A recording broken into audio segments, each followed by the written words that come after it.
So before we start the proper panel, I just thought I always like to do this with all our guest speakers, just to get a story from you of how you joined. So Andras, you've been around for a long time, you've been in the tech startup space, especially in Singapore. Like I mentioned, a physics graduate, and Petar from the academic side. So you all have very different stories, your different backgrounds. So how did you first join this space? And when, and any interesting sort of anecdotes from there? Oh yeah, there is. But not too long. Yes, so I started working with blockchains in 2013. In 2013, we created a company and we deployed actually Asia's first Bitcoin ATM in 2014 February in Singapore. A very short story, we had a huge event for this deployment. We had 4 TV crews and like 50 reporters on site to see the Bitcoin ATM, 2014 again. And when everybody arrived, we realized that we don't actually have internet for the ATM. So what I did, I set up the ATM and I shared the internet from my phone in my pocket, and I set up the machine very quickly to use the Wi-Fi from my phone. So for the rest of the evening, which was like 3 hours, I could not leave more than 3 meters from the machine because then it would have lost the internet connection. But we made it. So everything worked, and the demo was successful. Yeah, as Harith mentioned, I did physics for my undergrad. And how I got into this space was really an interest in the potential for social applications of Ethereum. And I've gotten to work on a few really cool projects thanks to Andras. For instance, on power grids and rights management. And I've really gotten to see how Ethereum is being used in the real world. And how I joined the foundation was quite a different story. So there's this guy in Singapore called Virgil Griffith. Yes, remember the name. Hi, Virgil. And he basically just came to my school, and then he put out an ad, and this ad was like, "Greetings, students from the Ethereum Foundation. We're looking for people with high fluid intelligence," I quote. And I was like, naturally, yeah, that's me. No, but yeah, and got along with the foundation. I like their ethos and I like their vibe. So yeah, I'm glad to be here, building the community in Singapore and KL, and yeah, beyond. So I actually got into the blockchain space quite by demand, I would say. So I've always been interested in security. I worked heavily on automating security analysis for any different applications. And I think the first time I got into it was actually right after the DAO hack, because then just the news boomed, and then you could see how much money people lost, and I was like, wow, that's such a great opportunity for work here. And so I quickly put together basically a team of 4 or 5 people from the lab to work on this. We released the first system, and then it was amazing. There was really tremendous interest. Like, people started emailing us. It was I was still like early 2017, and people say, "Hey, can you check this? Like, am I vulnerable for this?" We also got contacted from Hello, like it was back in the very early days, and then we realized, wow, there's really demand for this. We should really do something about it. And yeah, so we then we incorporated chain security. We put together a team, and we just continued working hard on all the things I mentioned, with new products and working more with clients, with the Ethereum Foundation, with the Web3 foundations, and other people in the space to basically raise the level of security to the next level. That's basically what happens. Okay, thanks guys for the interesting stories. This is a topic, a panel with 2 different topics. I'm trying to balance between the 2, between scaling and security audits. So please bear with me if it becomes a bit hard to follow. But first question, I guess, for Petar, and possibly for Andras as well. At DevCon, one of the speakers was Philip Dian, talking about security. And one of the things that he said was that most security audits now are done on ICO contracts. It's all like done once and walk away, get all the money, disappear, or not necessarily think about the next steps. And this is not a technical question, but on a community side. So how do we incentivize the people in the community to think about ongoing security processes for the entire life cycle of their projects and products?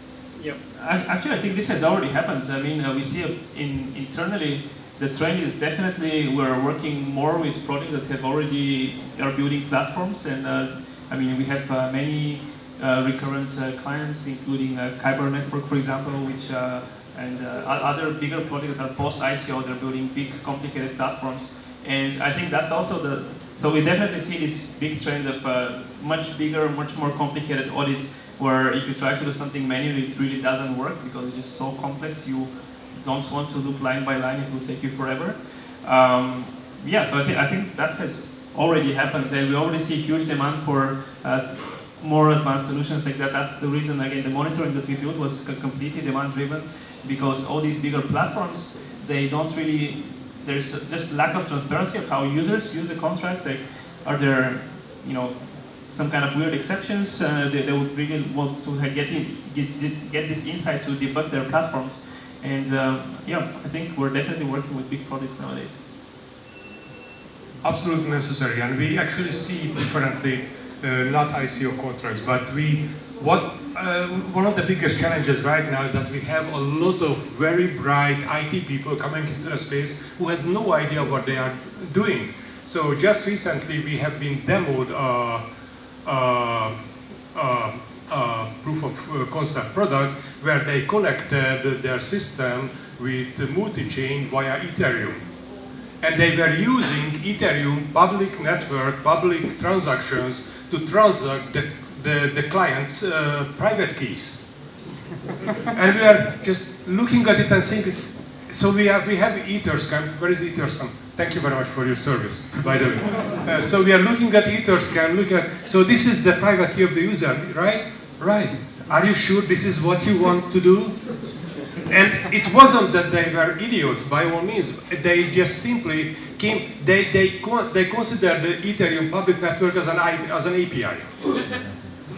And it's not that they simply just don't know the tools yet. So one of the things that we need to do, we need to educate the people to actually understand what they are dealing with. And the other thing is we need to have more formal ways of helping the security during the development, even like formal verification, or even, if it's possible, a language that is slightly better than PHP instead of what we have now, that actually promotes contracts that are secure. So there is a lot of work what we need to do to get things secure. Okay, so the next question is on scaling, and it's a bit of an obvious question, and I guess a bit controversial to push your buttons as well. There are a lot of blockchains out there that say that they are better at scaling than Ethereum, and there's always this talk about a scale of decentralization with the speed. So from your experiences in the industry, have you seen any blockchains that actually exhibit this? And what are your thoughts on that scale of decentralization with the speed? And please feel free to Can we switch off the camera? Talk about EOS. So without mentioning names. Without mentioning that name, yes. There are many systems that seem to be trying to rush into the market using solutions that are technically shortcuts with well-known problems. And they're doing it because they want to be claiming that they have a scalable solution sooner and faster than Ethereum. But most of the time they do it by using techniques and technologies that have well-known and well-documented problems. It's easy to scale. I can scale with my MySQL server much faster than Ethereum. But that doesn't mean that it's actually going to be a replacement for that. Yeah, but I guess that being said, sometimes it's not so clear cut. The trade-offs between scaling and decentralization. You look at something like Ethereum or Bitcoin, I mean, that's what we hold to be like the standard for decentralization. But we see that big mining pools, for instance, have emerged, that the market is really in the control of not so many players as one might think. And when we move to proof of stake, that's gonna depend on a system where basically people, I mean, it makes sense. People who have a stake, people who own Ether, get to decide, get to validate what goes on in a blockchain. But we also have to think about what that means for decentralization. And so, yeah, I think in short, we can never be complacent. And we can never take it for granted that we'll always have decentralization. Yeah, and we need to be vigilant. It's a process, not yeah. Maybe I can follow up with a question to the foundation people. So, because I mean, in a sense, it's kind of expected that the smaller projects, they have not much value to risk. So it's kind of like, young startups versus, big companies. So of course, due to the risk, they're more likely to experiment and be faster in a sense. So, and there are also, of course, good, solid, also including academic projects that are looking at this problem. So are you also looking actively at these solutions? Because, is there such collaboration going on, or I'm not sure how you guys do this? I think definitely, like, when I was at DEF CON, I attended like a talk by Polkadot, who's really one of the up-and-coming projects that are exciting. And Polkadot themselves is doing an implementation of Serenity, or Ethereum 2.0, or Jasper, whichever of those names you know it by. And they said in their talk that like we are committed to Ethereum 2.0. And yeah, it's not a zero-sum game in this space. It's about working together. May I add to it? And there was another, right after the Polkadot talk, there was another presentation from Emin Schirer, who actually brought in a seemingly brand new consensus protocol that we actually haven't heard before, and he claims that to be significantly better than anything else in existence. If anybody else would say that, I would be very doubtful, but he's a guy who usually knows what he's talking about. So the main point is, some of you are old enough to remember the early days of the internet, when we had like the Mosaic browser and Alta Vista was the king of the search engines. We are there right now with blockchain technology. So Google may not actually exist yet. So we are not at the end of the line by any means. We just need to look out and discover the new projects. As of now, there is no other game in town but Ethereum. But it doesn't mean that it's going to stay this way. So funny that you mentioned that. It was actually one of the questions I thought I'd ask you guys. If you have any, have you done any research, heard more about this whole avalanche and the whole family of protocols, I imagine, and the whole idea of gossip protocol? You can share with the audience. Any of you speak? Yes. And we always have and we always will. The problem is that many of these are not proven yet. So I would like to see these protocols out in the wild for a longer period of time, being used and hammered by attackers and users. And after that we will know much more about them. Absolutely, there are lots of hopefuls, but we need to see them perform as well. Cool. So next question on the security audit. So you've been around since a bit more than a year now, the whole chain security team. And Andras and Nikon, feel free to chip in as well. Do you see what changes have you seen in the entire industry of setting standards on security audits? Because a long time ago, it was only like Zeppelin that did this sort of standard contracts. How have you seen that grown, and has there been a community that's been built around security audits or security sort of processes, and how to kind of build the entire community of people who are looking at how we can improve that? Yeah, Definitely. I mean, there's actually a pretty good community built in the security space. In a way, I mean, the community has been very helpful. We're actually in touch with most of the top people that are, in a sense, competitors to us. But people are very open, sharing their experience, trying to come up with like common ways to describe the vulnerabilities that they find, coming up with common ways, benchmarks for the tools that they're building. So there's definitely a community of people that are working in this space, and we have weekly chats, weekly things, and so on. So yeah, there's a huge, I think, improvement in that space. 1 year ago, it was really pretty disconnected, where everyone is doing their own thing. There was no standards of what an audit means. I think this is still changing a lot. Audits are still nowadays mostly about like finding bugs, whereas things would shift more towards like certifying what you actually show, have checked to work, which is the actually interesting things. So things are still moving slowly, I think, via these discussions in the community. So when you say check for underlying logic as well as just the bugs in the contracts, right? What would the main differences be between checking for that versus checking for bugs in a contract? Yeah, so if you actually open many of the audits today, they mostly talk about what issues have been found in the contract, which is, if I'm a user of this contract, it's not very interesting for me. I suppose that this has been fixed by the developer. What I would like to read is, I would like to read exactly the properties that have been, the scope of the audits, what properties have been verified to hold on the contract, exactly these things, like, is there an actual capacity enforced by the contract, who can do what with the tokens. These are the kind of things that will be more valuable. So they tell you what actually the contract does, which is, I think, the whole point of doing an audit. Okay.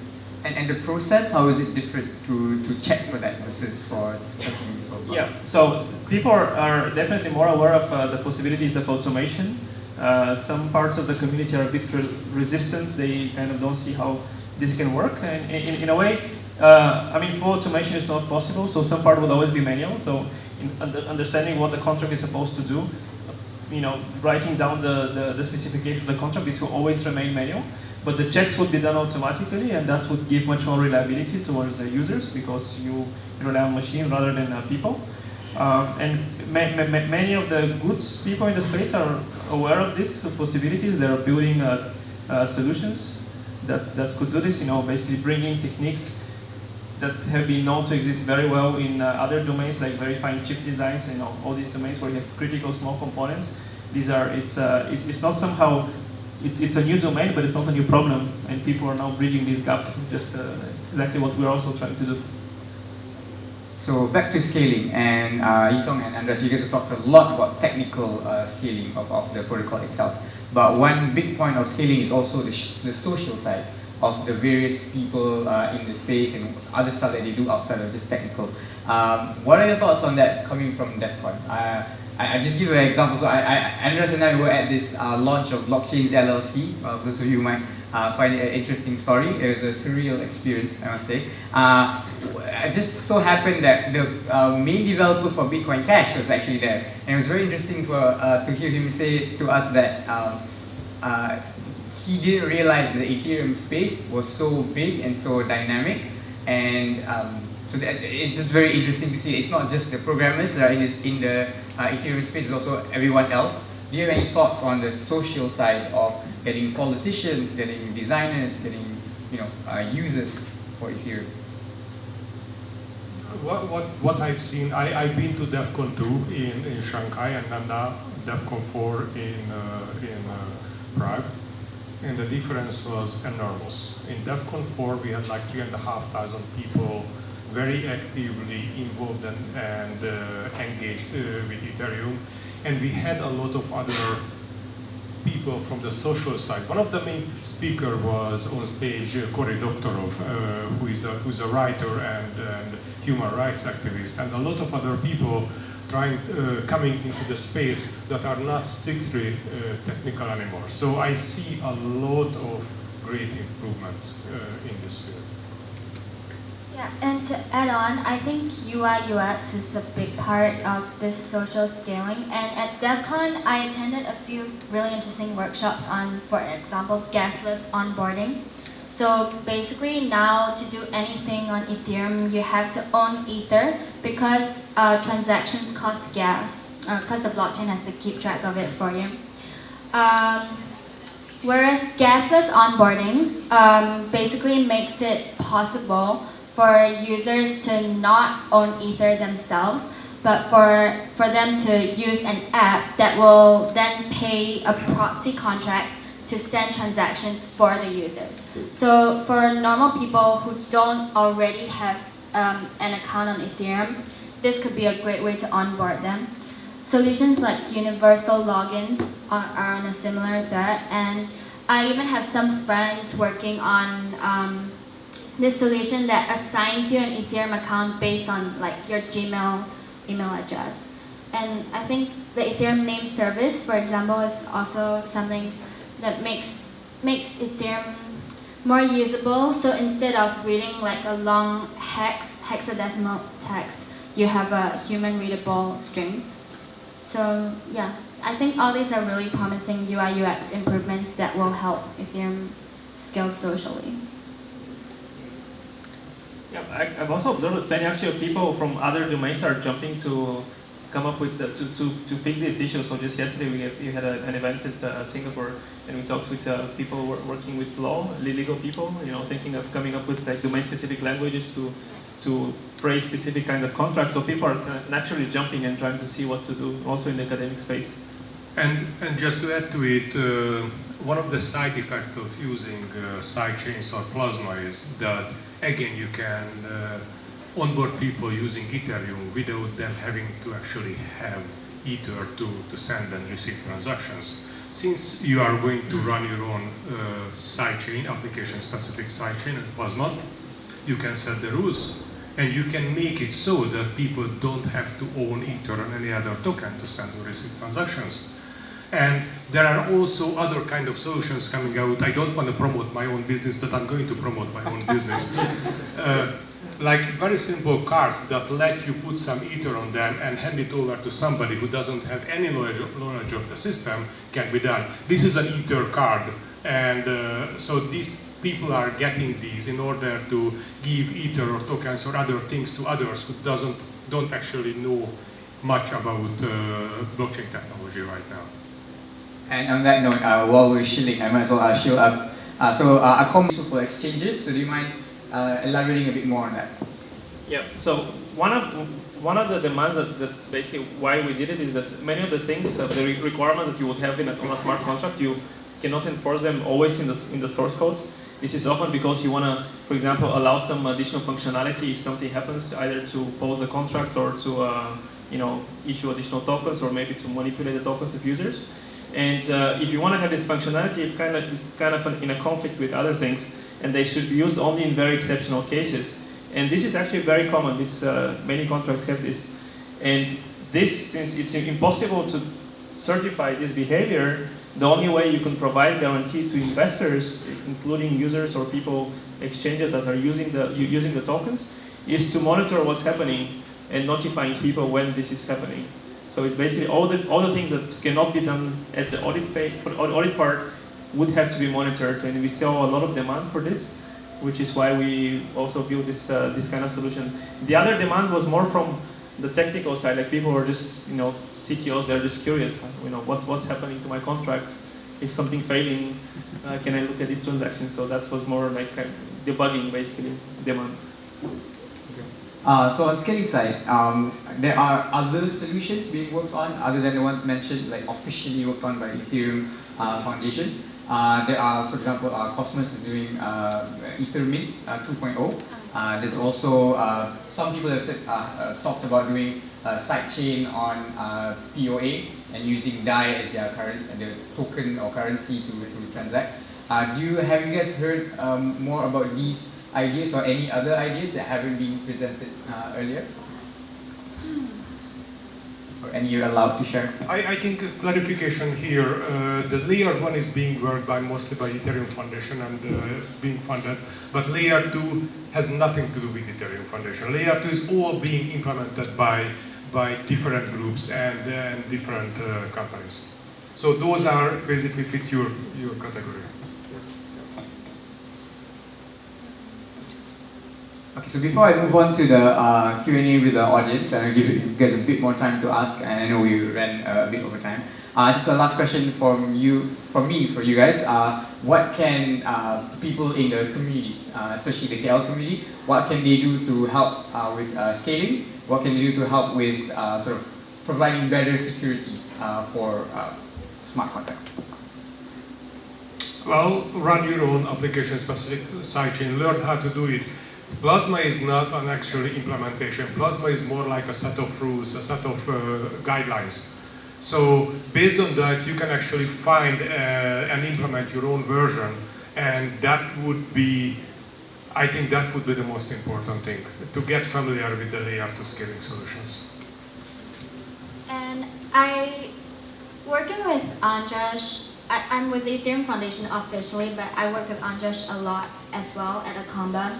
And I think our most interesting clients actually often come from outside the blockchain space. Yeah.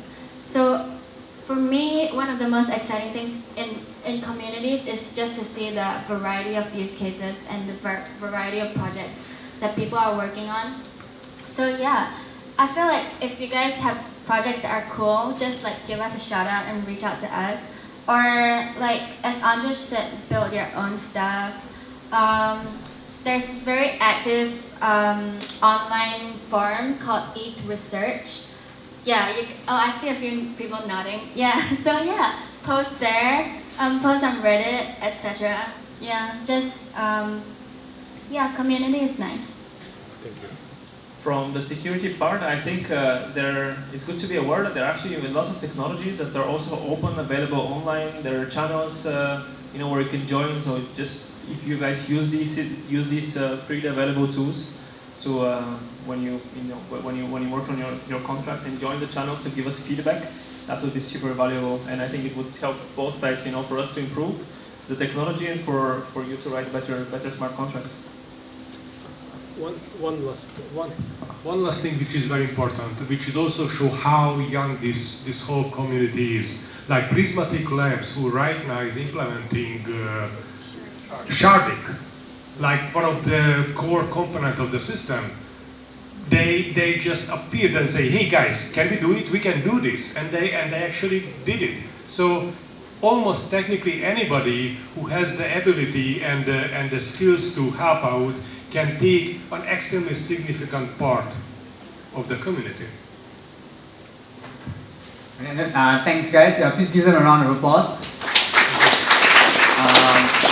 So it's time for you guys to ask questions. I'm going to be a bit undemocratic here, and I know Caleb had a question actually, right as Petar mentioned, feedback for chain security. I believe Caleb had a question just on that for developers.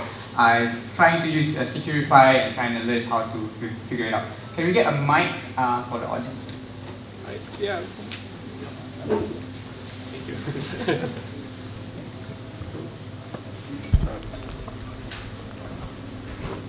Hi, thanks for the time. First of all, I appreciate you guys coming down to KL to basically attend this meet. Actually, it's not so much about Securify, but rather I'm thinking more from a community perspective. So for example, I've seen cases where university students, they produce smart contracts, or small groups of freelancers, they just produce smart contracts, but they don't quite have the financial capability to have their contracts audited. So in this case, is there anything you could recommend which we could do? Perhaps something like a community level audit, or perhaps we can set up bounties or something like that? Yeah, I think there exists, I think, one platform. I have to Google it to see what it is, where you could, for some specific cases, do these things. Also, if you reach out to the community, we could provide help for such projects if they're, this can be done, especially with the tools. So just let me know what the product is, and yeah. I didn't know that ZK Labs, Nick Johnson, Matthew Differenti, if you have a pure community project, they will consider doing an audit for you without charge. Right? I mean, if there's a commercial aspect, they won't do it. Yeah. Sorry, so next question. Jeremy?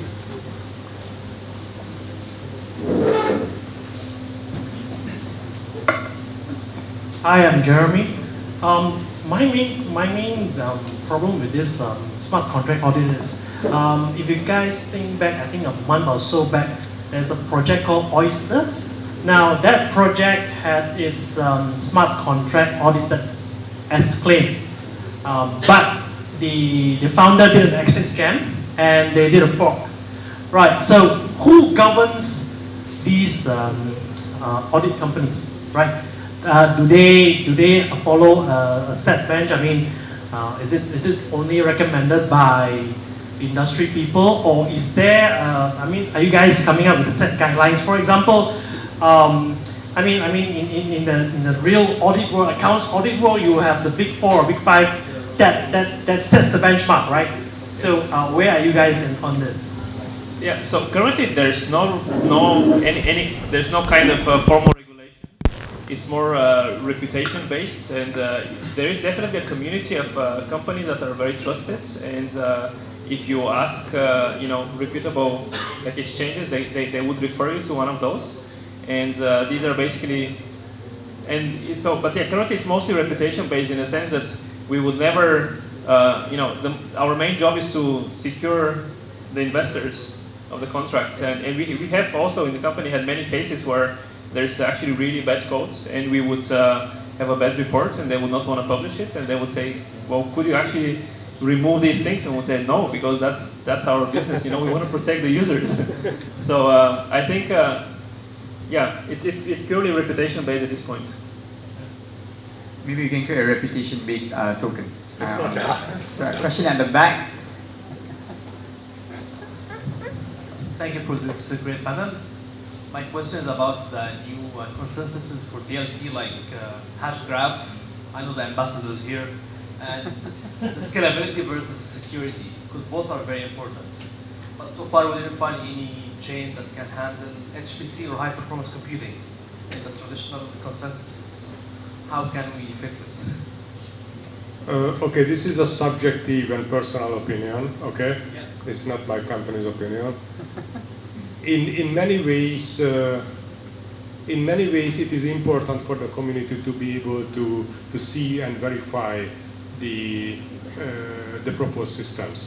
There are systems that are coming into the market with larger and more established companies inside, and they are promoting closed source systems with patents around them.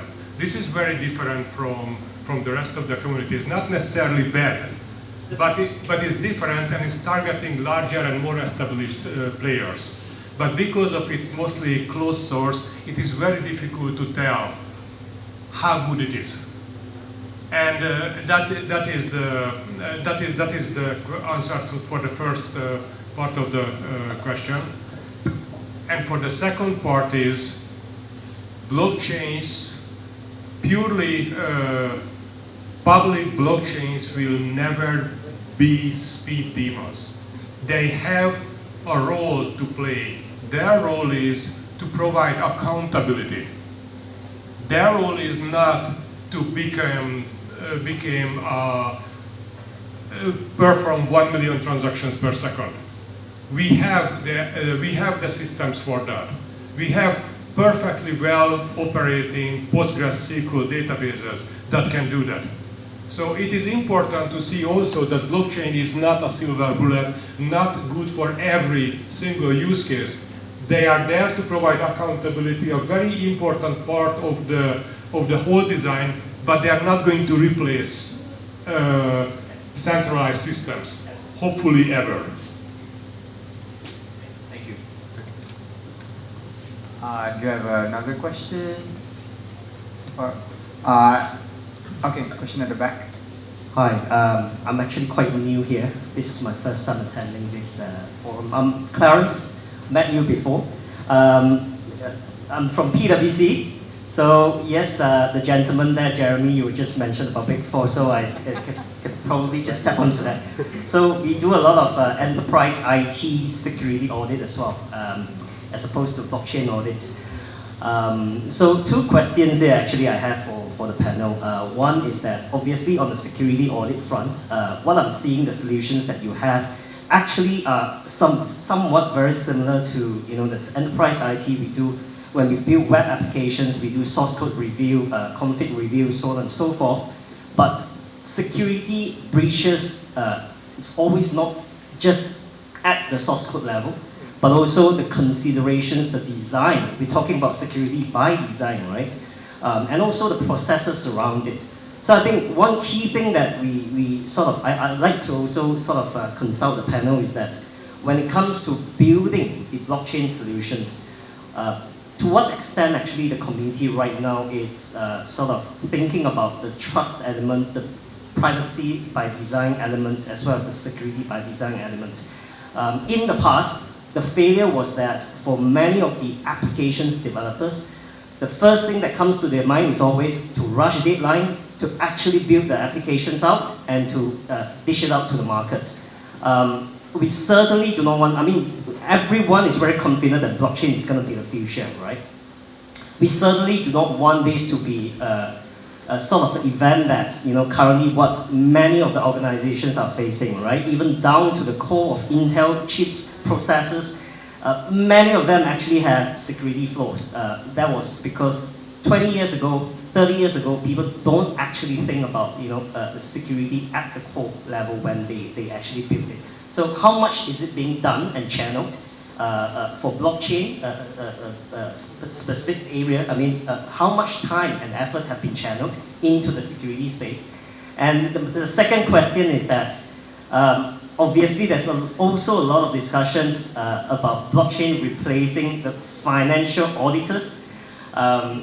Jobs, many of my counterparts in my firm, they are very afraid that blockchain will replace their job. So I'd like to hear from the panel as well that do you see auditors actually being part of the community at the end of the day for blockchain? So bear in mind that I'm actually very new to this topic as well myself. Yeah. I can touch on the first question. So I think you're absolutely right that it's a big pipeline of where things can go wrong, including processes, and so on. And we're not focusing on these things exactly because they are things that have existed and we know what to check and how to do them. So we're focusing on the new aspects that are challenging with our smart contracts. And definitely all these other pieces are super relevant and have to be part of the auditing process for whatever product you have in mind. So that's, yeah. And I think the term audit is very unfortunate. We have talked to most of the big four, and we also had difficulty on the, matching the terminology. So it's just, I think, terminology problem there. And for the question of being financial auditors being replaced by blockchain, absolutely.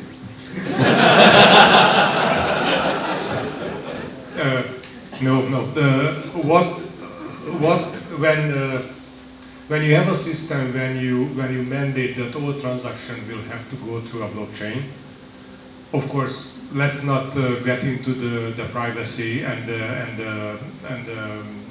the privacy parts of this scenario yet. In that case, the blockchain will operate as its own audit record, and the audit trail follows the transactions by one block time. So from this point of view, a lot of the mechanical work of an auditor will be replaced by the inability to somebody to hide or to misrepresent a transaction. Of course, the whole job will never be replaced because that is way more deep and complex than following through transactions. But the following through transactions part will be and can be automated. So it's fail-proof in a sense, right? Yes. The chain is fail-proof, so that part of the audit will be... Yes, but again, I cannot highlight it enough that it's only true if it's a public chain. Because if you are running a private chain, you can keep everybody accountable except yourself. So that's why it is important that we need to find solutions to put these things onto a public chain, because we can mathematically prove that a public chain can be falsified by nobody. And this is basically the most important part of the technology, that a public chain can provide accountability.